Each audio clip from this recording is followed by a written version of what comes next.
A couple of interesting presentations there. What did you make of it?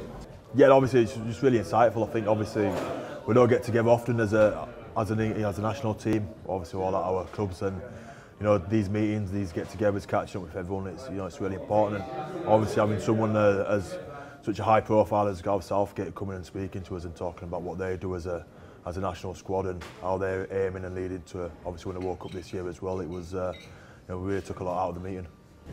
Shaun displayed a timeline for the rest of 22 going to the World Cup, and it's quite tight, isn't it? There's not a lot of preparation time between now and the Fiji game in October. Yeah, quite daunting to be honest when you realise how soon it's going to come. There's a lot of games to be played in Super League and then obviously Challenge Cups and things like that. But in terms of preparation for us as a national team, there's not many opportunities to get together and training and practice and putting in the work what's going to help us hopefully be a part of a World Cup winning campaign. So it's going to come around quick. We've got the All-Stars game coming up, and something we're all looking forward to and hopefully being a part of, and hopefully put some good foundations there to kind of prepare for ourselves for obviously the World Cup at the later end of the year. And looking at the All-Stars game, what do you make of the All-Stars coaching appointment in Harry Newman?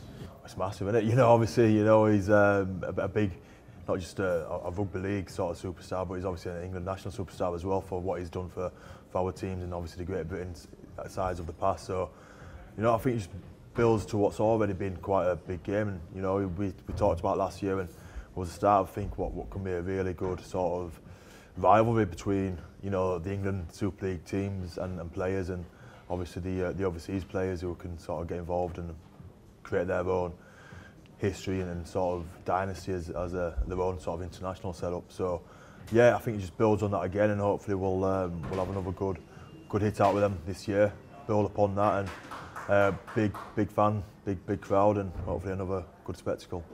And is that sort of All-Stars experience an important part of the build-up to the World Cup? Yeah, I think so, because as we've already said, there's not many opportunities we get together. I think knowing each other now we get to play and those.